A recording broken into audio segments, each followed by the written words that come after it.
नमस्ते। जय भारत। भारत वो कल का भारत नहीं रहा। 10 साल के अंदर भारत में इतना परिवर्तन आया है और हमारा स्वाभिमान, आत्मनिर्भरता इतना बढ़ा है, पूछो मत। हाँ, लोग कहते थे भारत सोने का चिड़िया है,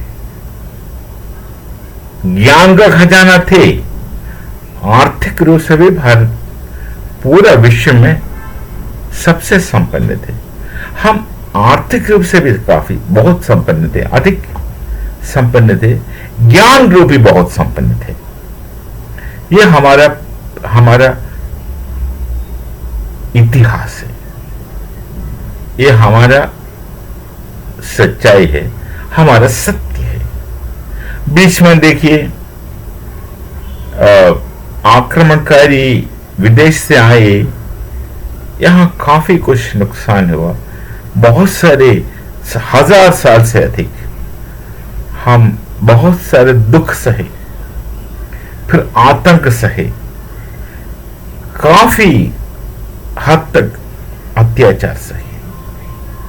इसका बावजूद 47 में जब भारत स्वतंत्र हुआ, उसका पश्चात भी उन्हीं आतंकवादी आक्रमणकारी का छाया हमारे ऊपर थे, मंडरा रहे थे। हमारे नेताओं में इतना आत्माभिमान नहीं था, स्वाभिमान नहीं था। वो बस उन्हीं का शैली से आगे चल रहे थे, बस हो गया। अब भाई बदल रहा है और भारत का अंदर का जो ताकत है वो हमारे बुजुर्गों से मिला हमें। अरे ये धरती है, वेद उपनिषद का धरती है। ज्ञान परंपरा में हमारा ज्ञान का कोई भी क्षेत्र को हमारे बुजुर्ग ने नहीं छोड़ा। ज्ञान का हर क्षेत्र में हम लोग बहुत काम किया। एक समय में 7 लाख तकरीबन विश्वविद्यालय गुरुकुल भारत में थे। ये सबको पता है, फिर भूल जाते हैं लोग, इसलिए मैं बोल रहा हूं दोबारा।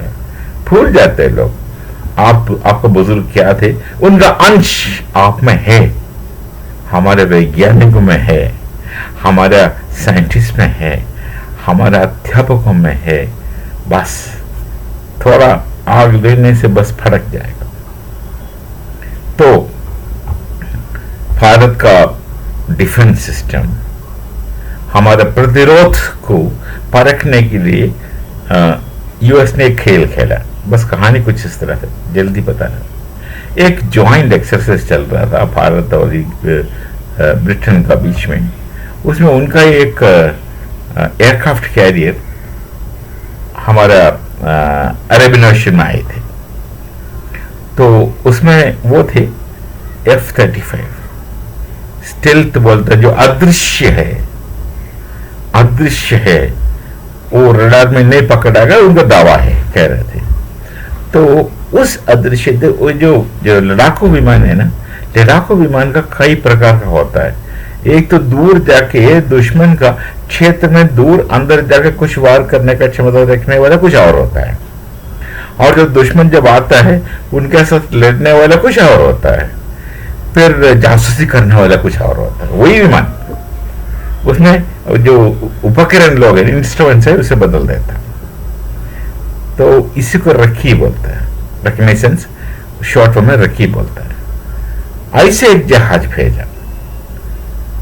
तो पहले यहां बोला कि हमारा भाई तेल खत्म हो गया, ये तो असंभव है। ये क्या हुआ, वो हमारा स्पेस में चले आया। जो क्षेत्र है जिसके अंदर प्रवेश निषेध है, एक क्षेत्र के अंदर उड़ने के लिए भारत या एयर डिफेंस का एक नंबर चाहिए, एयर डिफेंस क्लियरेंस नंबर मिलना चाहिए। इसलिए उनका पूरा मूवमेंट पहले से प्लान देख करके, भारतीय वायुसेना का देख करके उनसे वो नंबर ले आना पड़ेगा। उसे एडीसी नंबर बोलते हैं, air defence number, air defence clearance number. तो उसका बिना कोई उड़ नहीं सकते। यदि उसका बिना कोई आया तो उसे पकड़ लेंगे, पूछेंगे भाई आप है कौन, मेरे घर में आया तो भाई ये है कौन, बताओ।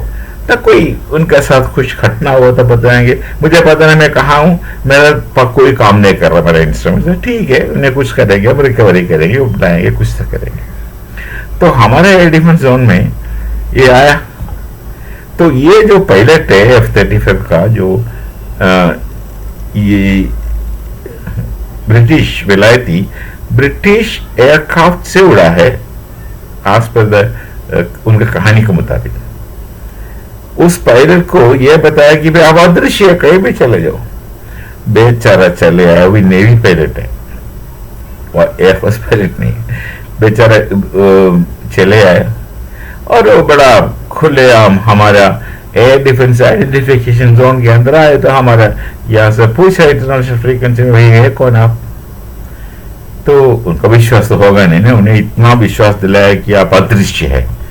अरे अदृश्य बोल के मंत्र पढ़ के कपड़ा खोल के नंगा घूमेगा तो क्या होगा, ये स्थिति हुआ उनके साथ। पूछा तो पहले वो सोचा तो ऐसे पूछा, उनको विश्वास नहीं हो रहा था, मुझे पकड़ा। फिर बाद में उनको चैलेंज किया और हमने कुछ किया, उसका अंदर वाला मसाला में कुछ किया। हमारे पास क्षमता है, और क्या क्षमता है, क्या टेक्नोलॉजी है, हम लोगों को जानने का जरूरत नहीं है। इसलिए जरूरत नहीं कि राष्ट्र सुरक्षा की बात है, उसका तमाशा नहीं बनाना हमें। ओ जो भी जानकारी है, हर जानकारी सबको नहीं बताने का जरूरत है। जो राष्ट्र सुरक्षा पर आता है ना, ऐसी जानकारी रखना ही नहीं, बताना तो छोड़िए, जानने का प्रयत्न ही नहीं करना। तो ये पूछा उनसे, तो इनको विश्वास नहीं हो रहा है, लेकिन मजबूर होकर के झूठ बोला, पहले मेरा तेल खत्म हो गया, संभव नहीं है। फिर पकड़ के लाया, ऐसे नहीं लाया होगा, एस्कॉर्ट भेज के लाया होगा वो तिरुअनंतपुरम। वो तिरुअनंतपुरम नाम में एक वास्तविक कहानी है। अनंत कौन होता है? अनंत पद्मनाभ स्वामी। अनंत पद्मनाभ स्वामी महाविष्णु होता है। उन्हें अनंत पद्मनाभ क्यों बोलता है? वो मंदिर है तिरुअनंतपुरम में, वो अनंत शयन रूप में महाविष्णु लेट रहा है, नाभि में पद्म भी है, तो है ना। तो अनंत पद्मनाभ स्वामी पुरम, पुरम मतलब क्या, मतलब शहरपुरी संस्कृत है। तो अनंत पद्मनाभ स्वामी पुरम को अनंतपुरम, तिरु मतलब श्री, तमिल में तिरु तो श्री होता है। तो श्री अनंत पद्मनाभ स्वामी पुरम है तिरुअनंतपुरम। तो अंग्रेज उनको इतना लंबा बोलना नहीं आता, तो त्रिवेंद्रम बोलते, ठीक है, हम लोग भी वही बोलते हैं, लोग भी ऐसे बोलते हैं कि बहुत जगह है। अरे अंग्रेज तो उनसे उच्चारण नहीं होता, इसलिए नाम बदला। पर मुगलों ने तो जानबूझ के न कर्नावती को अहमदाबाद बना के रखा, अभी तक नाम नहीं बदला, अभी अहमदाबाद छोड़िए।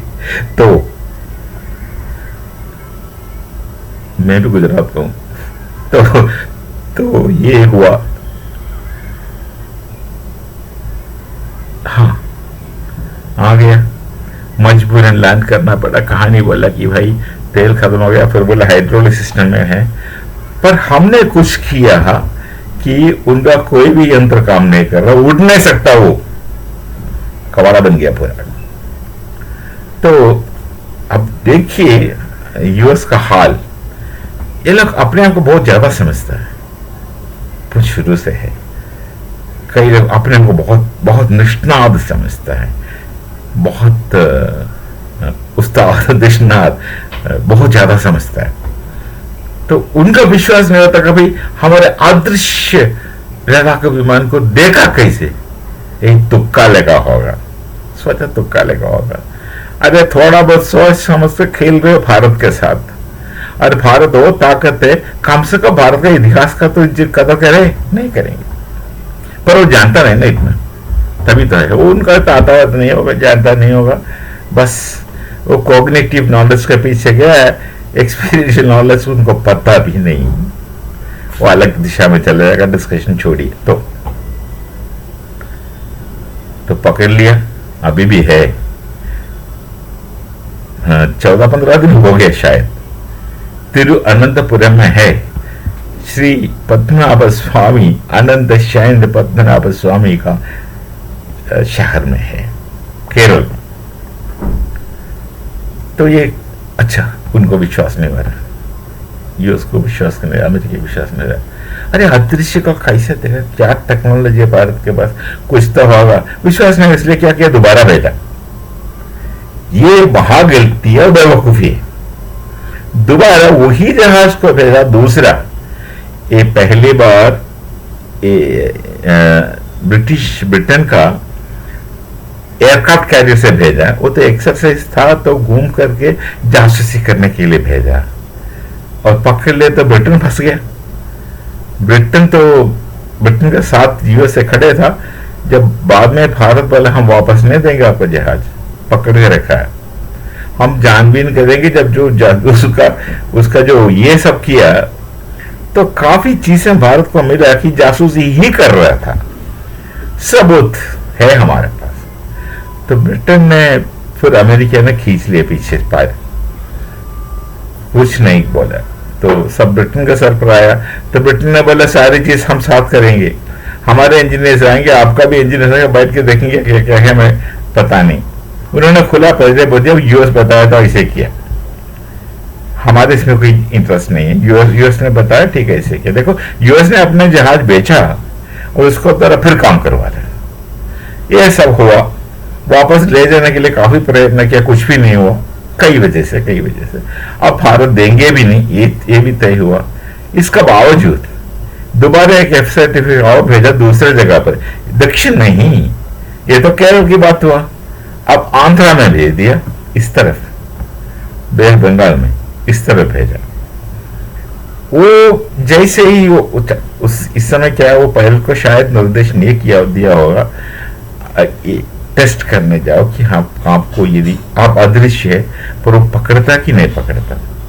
तब पहले तो सतर्क थे, वो ज्यादा बेवकूफी नहीं किया, ज्यादा नहीं घुसा। जैसे आए तो भारत से पूछा भैया है कौन, हम आपको देख रहे हैं, बस बात खत्म। मतलब देख सकता है, हम कम से कम हिंदुस्तानी के लिए तुम्हारा F-35 अदृश्य नहीं है, गोचर है, हम तुम्हें देखता है, हम देखता भी है, जानता भी है तुम हो कौन। कैसे देखता है, हमारे पास कुछ होगा, टेक्निक होगा, जो भी है। जो यदि ये बात के बाद एक बात, पूरा विश्व में किसी के पास कोटेक्नोलॉजी नहीं है स्टेल्थ को देखने के लिए, सिर्फ भारत ने प्रूव किया हमारे पास है। तो स्टेल्थ का किस्सा ही खत्म। उसका सबसे बड़ा एडवांटेज है कोई उसको देख नहीं सकता, यदि देखेगा तो बस पोल खोल गया, फिर क्या कर लोगे। ये अंधेरे में आकर वार करने वाला था, हमें देखेगा नहीं, हम जाकर कुछ करके वापस आ सकता है। यदि ये नहीं चला तो फिर तो मामूली हो गया। तो स्टील का किस्सा ही खत्म। यदि भारत उसको देख सकता है तो भारत देख सकता है, भारत के पास कुछ टेक्नोलॉजी है जिसके बारे में हमें नहीं जानना भाई, हमें अपने राष्ट्र सुरक्षा से ही मतलब है। कैसे करता है भाई, आप जाने के लिए आप ही विद्वान रहोगे, उसी क्षेत्र में आप ही विद्वान रहोगे। जो हमारा जो साइंटिस्ट वैज्ञानिक लोग हैं, बच्चे हमारा बहुत पहुंचे हुए निष्णात करेंगे वो काम, वो कर रहे हैं। तो दोबारा वो भेजा, अब तीसरा बार करने की गलती नहीं करना, क्योंकि दोबारा भेजा तो हमने चैलेंज किया भाई आपको हम देख रहे, तो ये भाग गया पहले। उनको शायद इंस्ट्रक्शन दिया होगा, जैसे कोई पूछेगा यदि तुम्हें डिटेक्ट किया तो भागो। हम पीछे जाकर वार नहीं किया, पीछे से रामबाण नहीं भेजे, ये भी नहीं किया। अगली बार आएगा तो पता नहीं कौन सी पाशुपतास्त्र उनके पीछे जाएगा, पाशुपतास्त्र जाएगा उसके पीछे, मुझे लगता है, क्यों वो कुछ कह भी नहीं सकता। अरे घुसपैठ होता है वो। चलो इतना कुछ कहानी हुआ। यूएस का घमंड, भारत का आत्मनिर्भरता, भारत का स्वाभिमान, उसको चुनौती दे रहा अपने घमंड में, अपने ऊपर इतना विश्वास है, वो जो भी कहता है वो मतलब वो बहुत अपने ये स्मार्ट समझता है। हमने ऐसे लड़ाकू विमान बनाया जो कोई देख नहीं सकते, अरे ये तो लोग देख लिया, विश्वास नहीं हुआ, दोबारा भेजा, दोबारा देख लिया, पता नहीं कुछ करेगा कि नहीं करेगा, करना नहीं चाहिए। वैसे तो अपने खास दोस्त तो नहीं है, फिर भी है दोस्त। यूएस हमारा भारत का दुश्मन तो नहीं है, हमें उनसे कोई शत्रुता नहीं है, पर हमारे बीच में वो दखल देता है, बहुत पहले से रख दे रहा है, इनको इंटेलिजेंस से काफी दखल देते हैं, करने दो। हम तो दूर रहते इस चीजों से, पर जरूरत पड़ने पर हनुमान जी जैसे कूद पटाखा, जैसे हनुमान जी लंका में कूद पड़ा था, तो हनुमान जी को प्रकोपित मत करो। और एक और चीज है, गलत शब्द का प्रयोग हुआ, चीज एक और है, हस्ती कार्तिकेय, जो देव सेनापति है, बड़े गुस्सा वाला है, वैसे तो शांत है, पर वो देव सेनापति है, बस फटक गया तो फटक गया। तो भारत का संस्कृति ये सब है। मिलते हैं फिर बाद में। नमस्ते, जय भारत, जय श्री राम।